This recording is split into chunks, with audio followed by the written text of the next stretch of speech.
सभी साथियों के लिए नमस्कार।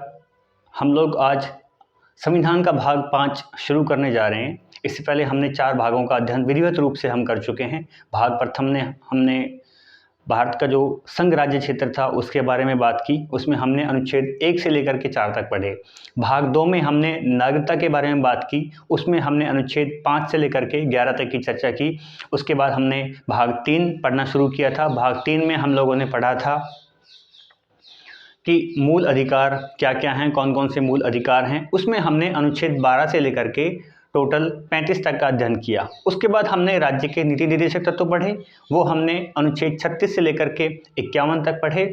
उसके बाद आप जानते हैं मूल कर्तव्य जो कि हमारे मूल संविधान में नहीं थे, उसको हमने 42वें संविधान संशोधन द्वारा 1976 में जोड़ा। उसके लिए हमने भाग 4A बनाया और अनुच्छेद 51A में हमने टोटल 10 मूल कर्तव्यों को जोड़ा। 11वां मूल कर्तव्य 86वें संविधान संशोधन से सन 2002 में जोड़ा गया, जिसमें बच्चों को अनिवार्य और निःशुल्क शिक्षा देने का प्रावधान किया गया था। ये हर एक माता पिता का या संरक्षक का या अभिभावक का ये कर्तव्य था। उसके बाद में आज हम जो पढ़ने की शुरुआत करने जा रहे हैं, भाग 5 हम शुरू करेंगे और भाग 5 में लिखा हुआ है संघ।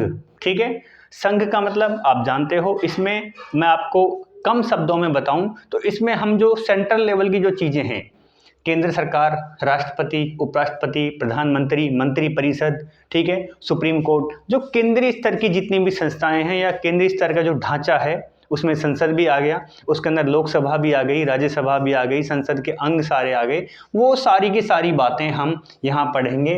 और हम जो पढ़ेंगे, आर्टिकल भी आपको पता होना चाहिए। ये शुरुआत हो जाएगी आर्टिकल 52 से और 52 से लेकर के आर्टिकल 151 तक हम इनको पढ़ेंगे। लेकिन इसको भी हमने कुछ पार्ट्स में, कुछ हिस्सों में इसको हमने डिवाइड कर लिया है, इसको बांट लिया है अध्ययन की दृष्टि से। हमने इसको सुविधापूर्ण बनाने के लिए, क्योंकि अगर हम 52 से लेकर के 151 तक की बात करें तो आर्टिकल को एक साथ पढ़ना तो एक मिक्सअप हो जाता है। तो हमने अपनी सुविधा की दृष्टि से इसको बांट लिया। संविधान में भी इसको कुछ अध्याय में बांटा हुआ है। जैसे कि हमने अध्याय 1, इस भाग 5 को हमने 4 अध्याय में टोटल बांट लिया है। एक अध्याय 1, इसमें कार्यपालिका के बारे में पढ़ेंगे, ठीक है, जिसका जिक्र हम अनुच्छेद 52 से लेकर के 78 तक करेंगे। उसके बाद अध्याय 2 में किसका जिक्र है? अध्याय 2 में विधायिका के बारे में लिखा हुआ है और विधायिका की हम बात करेंगे अनुच्छेद 79 से लेकर के 123 तक, अर्थात 79 से लेकर के 123 आर्टिकल तक बात कर लेंगे। अध्याय 3 में क्या है? न्यायपालिका के बारे में, कोर्ट के बारे में। उसमें हम अनुच्छेद 124 से लेकर के 146 तक हम अध्ययन करेंगे, ठीक है। उसके बाद में अनुच्छेद अध्याय 4 आएगा। अध्याय 4 में हम कैग पढ़ेंगे, CAG, नियंत्रक एवं महालेखा परीक्षक, और ये 147 से 151 तक आ जाएंगे, ठीक है। 147 से लेकर के 151 आर्टिकल तक हम इसमें चर्चा करेंगे। अब सबसे मेन बात आती है, जो ये शब्द लिखे हुए हैं, कार्यपालिका, विधायिका, न्यायपालिका, नियंत्रक एवं महालेखा परीक्षक। मेनली अगर मैं बात करूं, सबसे ज़्यादा कन्फ्यूजन जो क्रिएट करने वाले जो शब्द होते हैं, ये कार्यपालिका, विधायिका, ये दो। ये इसमें अक्सर ये हमने देखा है कि अक्सर इसमें विद्यार्थी इन शब्दों से बहुत ज़्यादा कंफ्यूज होते हैं, अक्सर इनसे भ्रमित रहते हैं। इनका अर्थ पूरी तरीके से क्लैरिफाई नहीं हो पाता है। तो आज हमारा ये प्रयास रहेगा कि आप लोगों को इनका बिल्कुल एक ऐसी आसान भाषा में आपको हम अर्थ बताएं, ताकि आपके जो कॉन्सेप्ट है वो क्लियर हो सके। जब भी आप इंडियन पॉलिटी आगे पढ़ते हो तो उसमें आपको कोई दिक्कत ना आए, ठीक है। ये बात समझ में आई? चलिए शुरुआत करते हैं अध्याय 1 से। इसमें कार्यपालिका लिखा हुआ है। सबसे पहले हम बात करते हैं ये कार्यपालिका है क्या। देखिए, कार्यपालिका में क्या क्या चीज़ आएंगी। कार्यपालिका, और मैं और इन शॉर्ट बताऊं तो कार्यपालिका का मतलब है सरकार, ठीक है। कार्यपालिका का मतलब क्या है? सरकार। सरकार जो कार्य, जो मेन कार्य कर रही है, ठीक है। जो जैसे कि संसद ने कोई कानून बनाया, ठीक है, संसद ने कोई नया कानून बनाया, तो उस कानून को देश के विभिन्न हिस्सों में, देश के विभिन्न भागों में लागू भी तो करवाना पड़ेगा। उस कानून को क्रियान्वित कराना पड़ेगा, उसको जमीनी स्तर पर लागू करवाना पड़ेगा। तो वो कौन करवाएगी? उसको, कानून को लागू करवाने का कार्य, प्रशासन संबंधी जो कार्य है वो कौन करेगा? कार्यपालिका करती है, अर्थात सरकार करती है, ठीक है। तो अब मैं आपको बता देता हूँ ये कार्यपालिका एक्चुअल में क्या है। देखो, कार्यपालिका के मैं अगर और इसको मैं सब डिवाइड कर दूं तो एक इसमें आता है राष्ट्रपति, एक इसके अंदर आएंगे उपराष्ट्रपति, ठीक है बच्चों, एक इसमें आएगी प्रधानमंत्री, और प्रधानमंत्री भी किसका मुखिया होता है, हम कहेंगे जी मंत्री परिषद का। ठीक है, प्रधानमंत्री और मंत्री परिषद ये दोनों एक ही हैं, मान सकते हो आप। ठीक है, क्योंकि मंत्री परिषद का जो मुखिया होगा वो प्रधानमंत्री होगा। ये चीजें इसमें आएंगी। ठीक है, आप जानते हो आर्टिकल 52 में राष्ट्रपति का पद लिखा हुआ है, आर्टिकल 63 में उपराष्ट्रपति के बारे में लिखा हुआ है, 74 में मंत्री परिषद के बारे में लिखा हुआ है। सारी चीजें लिखी हुई हैं आर्टिकल में। और सारे के सारे आर्टिकल कहाँ किसके बीच में आ रहे हैं, ये आर्टिकल अनुच्छेद 52 से लेकर के 78 के बीच में ही तो आ रहे हैं सारे के सारे आर्टिकल। ठीक है, तो राष्ट्रपति, उपराष्ट्रपति, प्रधानमंत्री, मंत्री परिषद, ठीक है, ये सारे के सारे कार्यपालिका के अंतर्गत आए। अर्थात देखा जाए तो ये जो कार्यपालिका है ये सरकार ही तो है, गवर्नमेंट जो बनी हुई है वो ही तो है, सरकार ही तो हुई। कार्यपालिका का काम क्या है, संसद ने कोई कानून बना दिया, उस कानून को लागू करवाना। ठीक है, संसद ने जो कानून बनाया है उस कानून को लागू करवाने का काम किसका है, कार्यपालिका काम है। ठीक है, इतनी बात समझ में आ गई आपको। और कार्यपालिका में ये चीज जब हुई, हमने देखा कि अनुच्छेद 52 से लेकर के 78 तक सारा कार्यपालिका है। ये कार्यपालिका दो प्रकार की हो सकती है, एक होगी नाम मात्र की कार्यपालिका और एक होगी वास्तविक कार्यपालिका। नाम मात्र की कार्यपालिका मतलब जिसका केवल नाम नाम है। ठीक है, नाम नाम हो रहा है। जैसे दो एग्जाम्पल आपको देना चाहूंगा मैं, एक मैं एग्जाम्पल देना चाहूंगा भारत का और एक मैं एग्जाम्पल आप लोगों को देना चाहूंगा ब्रिटेन का। भारत का जो राष्ट्रपति है वो नाम मात्र की कार्यपालिका का प्रमुख होता है। ठीक है, भारत का जो राष्ट्रपति है, ठीक है, और ब्रिटेन का जो सम्राट होता है। अर्थात सरकार जो भी काम करेगी उसमें नाम किसका होगा, राष्ट्रपति का, कि राष्ट्रपति की सरकार ने ये काम किया है, राष्ट्रपति की सरकार ने वो काम किया है। लेकिन एक्चुअल में काम कौन कर रहा है, वास्तविक जो कार्यपालिका है, वास्तविक कार्यपालिका में भारत की अगर बात करूं तो भारत में जो वास्तविक कार्यपालिका, जो वास्तव में एक्चुअल में जो नियमों को संसद द्वारा बनाई हुई विभिन्न विधियों को, विभिन्न नियमों का लागू करवाने का काम कर रही है, वो तो मंत्री परिषद है। और मंत्री परिषद का भी मुखिया कौन होता है, प्रधानमंत्री अर्थात पीएम। अर्थात वास्तविक में नाम कौन कर रहा है। अब देखो, बहुत से बच्चों को तो नाम नहीं पता होगा कि वर्तमान राष्ट्रपति कौन है, लेकिन छोटे से लेकर के बड़े बच्चे तक हर एक बच्चे को यह जरूर पता होगा कि हमारे प्रधानमंत्री मोदी जी हैं। क्योंकि एक्चुअल में जो नाम है, एक्चुअल में जो काम हो रहा है वो मोदी के नेतृत्व में हो रहा है। ठीक है, मंत्री परिषद जो काम कर रही है, एक्चुअल में जो काम कर रही है, लेकिन नाम फिर भी अगर हम वैसे देखें, ठीक है, तो भाई जो कार्यपालिका संबंधी जो शक्तियां दी हुई हैं, कार्यपालिका से संबंधित विभिन्न प्रकार के जो कार्य होते हैं, वो नाम किसका होता है, उसमें नाम होगा राष्ट्रपति का, कि राष्ट्रपति ये कहेगा मेरी सरकार ने ये काम किया है। तो नाम मात्र की कार्यपालिका कैसे हुई, भारत में राष्ट्रपति के नाम से जो चले। ऐसे ही ब्रिटेन में काम तो सारा सरकार करती है, लेकिन नाम किसका होता है, जो वहां का राजा है। ठीक है, आपने नाम सुना होगा, वहां सम्राट, महारानी क्वीन एलिजाबेथ वगैरह आपने नाम सुना होगा। ऐसे ही वहां का जो सम्राट है, वहां का जो राजा है। ठीक है, तो नाम सम्राट का। आपने एक कहावत सुनी होगी कि लड़े फौज नाम सरदार का। ठीक है, लड़ाई कौन कर रही है, फौज, और नाम किसका हो रहा है, सरदार का। तो वही वाली स्थिति यहां देखने को मिल रही है। तो कार्यपालिका दो प्रकार की हो गई, क्या है, नाम मात्र की कार्यपालिका, एक वास्तविक कार्यपालिका। वास्तविक कार्यपालिका का प्रमुख कौन होगा, प्रधानमंत्री। एक्चुअल में क्या होगी, वो मंत्री परिषद, क्योंकि सारे काम मंत्री ही तो करते हैं, सारे डिसीजन मंत्री ही तो लेंगे संसद में बैठ करके। ठीक है, तो अब कार्यपालिका को, आपको ये बात मेरे हिसाब से समझ में आ गई होगी। ठीक है, लेकिन कार्यपालिका का काम क्या होता है, देखिए छोटी सी बात आसान शब्दों में, कार्यपालिका का काम होता है जो भी संसद ने नियम या कानून बनाए हैं उसको लागू करवाना, ये उसका काम है, एक्चुअल जो काम है। ये हुई बात कार्यपालिका की। तो कार्यपालिका शब्द जब भी आए तुरंत आप पहुंच जाओ कि भाई ये मंत्री परिषद की, राष्ट्रपति उपराष्ट्रपति जो सरकार बनी हुई है उसकी बात हो रही है।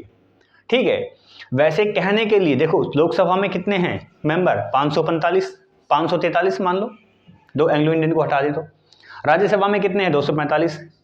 लेकिन उनमें से मंत्री कितने हैं, लोकसभा की बात करते हैं भाई, लोकसभा राज्यसभा टोटल हम मिला लें भाई, लोकसभा की जो सीट हैं वो मान लेते हैं 545 हैं, और जो राज्यसभा की जो सीट हैं वो हैं 245। तो ये टोटल आंकड़ा 790 का हो गया। लेकिन 790 तो ये संसद के अंदर बैठे हुए हैं, क्योंकि जो संसद होती है वो संसद के ही तो ये दो अंग होते हैं, लोकसभा और राज्यसभा, संसद के 2 अंग हो गए, संसद के 2 सदन हो गए। और संसद के सदन में टोटल सदस्य कितने हुए? 790। ठीक है, लेकिन 790 के 790 सदस्य सरकार में थोड़े ना है, मंत्रिपरिषद थोड़े ना है।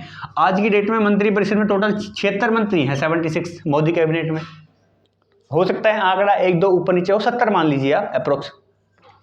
तो 76 जो मिनिस्टर हैं वो मंत्रिपरिषद, प्लस एक राष्ट्रपति, एक उपराष्ट्रपति। तो ये जो है वो कार्यपालिका है। ये क्या है? कार्यपालिका। ये नहीं, ये 790 जो बंदे, ये नहीं, इनमें से जो बंदे मंत्री हैं, ये तो सांसद हुए सारे के सारे, कुछ राज्यसभा सांसद, कुछ लोकसभा सांसद। जो मंत्री हैं वो 76 हैं। ठीक है, तो 76 क्या है? ये मंत्रिपरिषद है, ये मंत्रिपरिषद है, इतने की ये। ठीक है, मंत्रिपरिषद 76 बंदों की है, इसमें प्रधानमंत्री भी इंक्लूड हो गए, आपके राष्ट्रपति उपराष्ट्रपति अलग से हैं। तो कार्यपालिका में क्या हो जाएगी? आपकी जो सरकार है, जो मंत्रिपरिषद है। ठीक है, एक्चुअल में हम बात करें और भी बिल्कुल गहराई की बात आपको बताऊं तो मंत्रिपरिषद ही क्या है? कार्यपालिका है, ऐसा कह सकते हैं समझने के लिए। ये बात समझ में आ गई आपको? अध्याय 2 लिखा हुआ है विधायिका। ये विधायिका लिखा हुआ है यहाँ। ये विधायिका देखो, विधायिका, ये शब्द आया है विधि। विधि का मतलब होता है कानून। विधि का मतलब क्या है बच्चों? कानून। और कानून कहाँ बनते हैं? आप कहोगे जी कानून जो बनते हैं वो बनते हैं संसद में। ठीक है, संसद में बनते हैं। बताया मैंने अभी, संसद में टोटल सदस्य कितने हैं?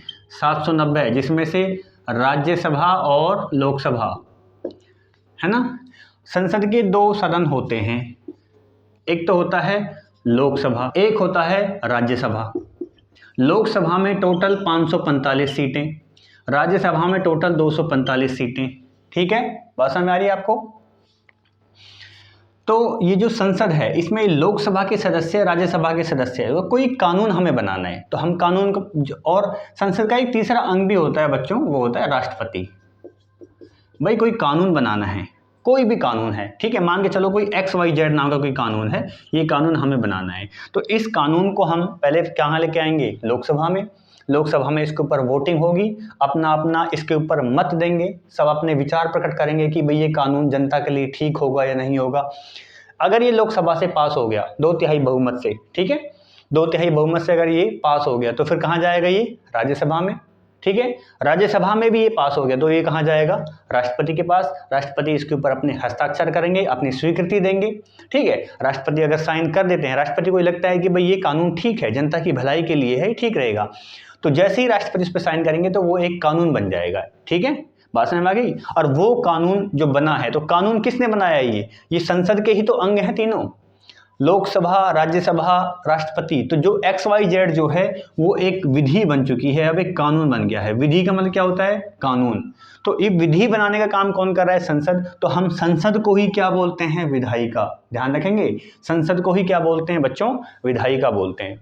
और संसद का जिक्र आर्टिकल 79 में है। आर्टिकल भी आप साथ साथ याद करते हुए चलो, 79 में जिक्र है इनका, संसद का। ठीक है, लोकसभा, राज्यसभा, राष्ट्रपति, ये 3 अंग होते हैं किसके?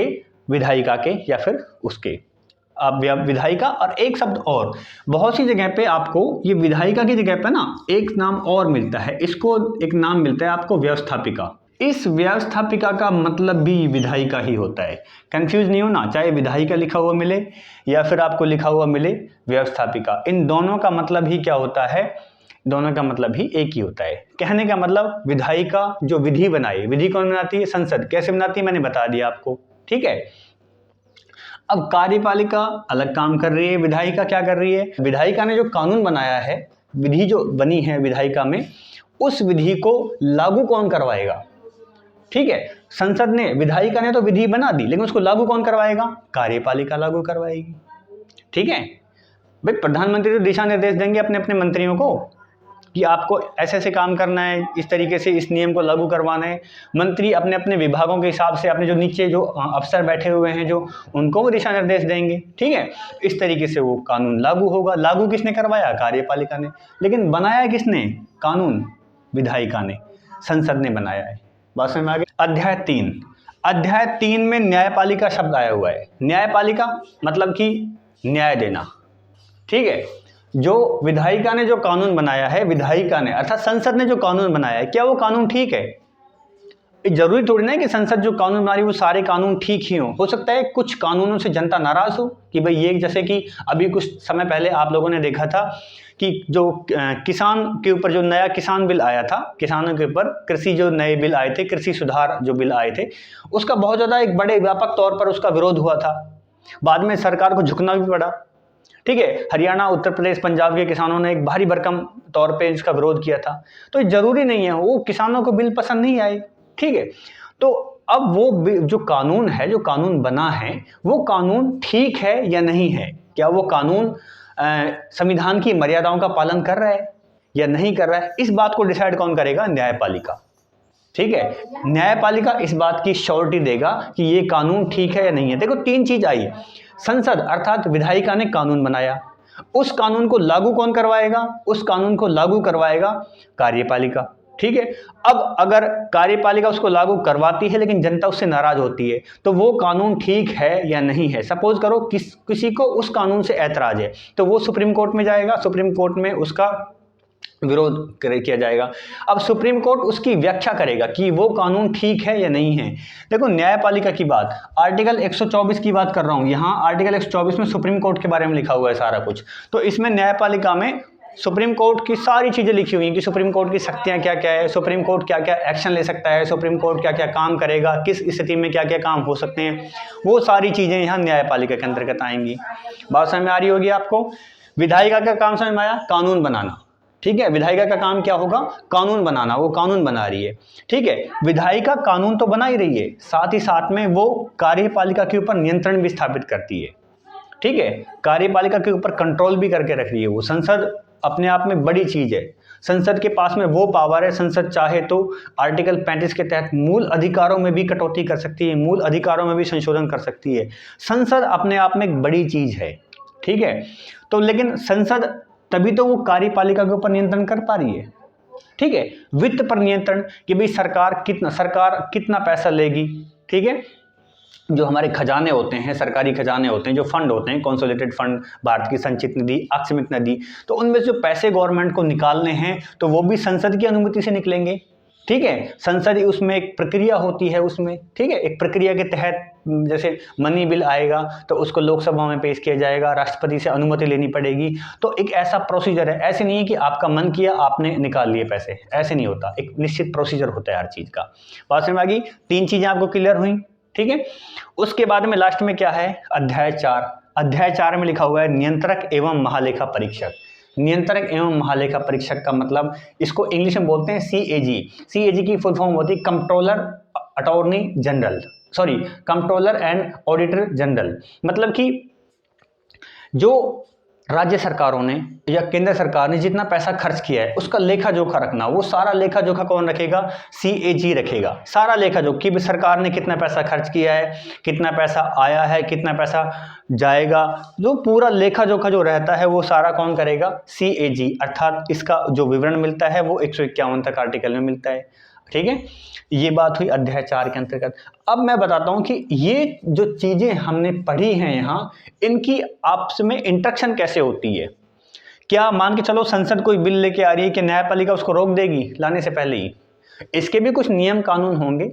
भाई संसद अपना काम करे तो संसद भी ये चाहती है कि हम जो काम करें उसमें कोई बाधा ना हो, अर्थात उसमें न्यायपालिका हस्तक्षेप ना करे। न्यायपालिका भी ये चाहती है कि जो हमारे जज हैं, जो कोर्ट में जज हैं, उनके व्यवहार पर टिप्पणी ना हो। जो न्यायपालिका जो काम कर रही है उसमें संसद काम ना करे। मतलब समझो कि विधायिका न्यायपालिका के कार्यों में दखलंदाजी ना करे और न्यायपालिका विधायिका अर्थात संसद के कार्यों में दखलंदाजी ना करे। इसके लिए भारत के संविधान में कुछ आर्टिकल दिए हुए हैं, उन आर्टिकल को भी आप समझ लीजिए ताकि आपका और कॉन्सेप्ट क्लियर हो जाए। देखिए, एक तरफ है संसद, ठीक है, और एक तरफ है न्यायपालिका।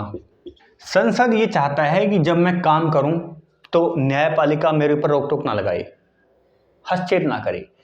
न्यायपालिका ये चाहती है कि हम जब काम करें संसद हमारे ऊपर रोक टोक ना लगाए। कहने का मतलब ये इसके ऊपर रोक टोक ना लगाए और ये इसके ऊपर रोक टोक ना लगाए। इसके लिए क्या व्याख्या है? आर्टिकल 121, आर्टिकल 121 क्या कहता है? आर्टिकल 121 ये कहता है कि संसद में, किसके अंदर? संसद में किसी भी जज के ऊपर ठीक है। संसद में किसी भी जज के व्यवहार के ऊपर कोई टीका टिप्पणी नहीं की जाएगी, उसके आचरण के ऊपर कोई बहसबाजी नहीं की जाएगी। कहने का मतलब न्यायालय जो काम कर रहा है उसकी चर्चा संसद में नहीं होगी। ठीक है, आर्टिकल 121 ये बात कहता है। वो जज चाहे सुप्रीम कोर्ट का हो चाहे हाई कोर्ट का हो। ठीक है, क्या कहा है आर्टिकल 121 में? 121 में ये कहा है कि संसद के अंदर किसी भी न्यायाधीश के व्यवहार पर चर्चा नहीं की जाएगी। एक इसी से मिलता जुलता हुआ आर्टिकल है 211। आर्टिकल 211 क्या कहता है? आर्टिकल 211 ये कहता है कि राज्य विधानमंडल जो राज्य की विधानसभाएं हैं, विधान परिषद हैं, ठीक है भाई, ये तो संसद तो क्या हो गया सेंट्रल लेवल पे, तो राज्य स्तर पे क्या हो जाएगा? जो राज्य का विधानमंडल है वो, तो राज्य विधानमंडल में भी किसी भी जज के व्यवहार पर कोई चर्चा नहीं की जाएगी। और आर्टिकल 121 में संसद में चर्चा नहीं की जाएगी किसी जज के व्यवहार के ऊपर। अर्थात संसद में जज जो काम कर रहा है संसद में उसकी चर्चा नहीं होगी, मतलब कि न्यायपालिका के काम पर संसद में कोई चर्चा नहीं होगी। ठीक है, इतनी बात क्लियर हुई आपको?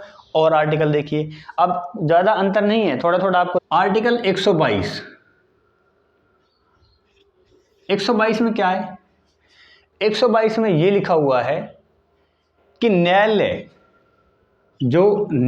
हो गया, वो न्यायालय संसद के काम के ऊपर कोई चर्चा नहीं करेगा, अर्थात संसद के काम में दखलंदाजी नहीं देगा, न्यायालय नहीं देगा।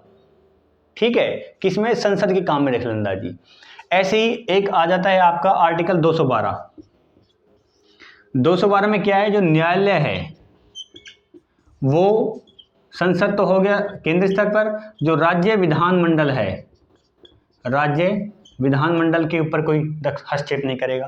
भाई उल्टी बात हो रही है, दोनों में एक दूसरे के अपोजिट हैं। 121 में तो ये कहा है कि संसद किसी भी जज अर्थात संसद न्यायपालिका के मामले में हस्तक्षेप नहीं करेगा।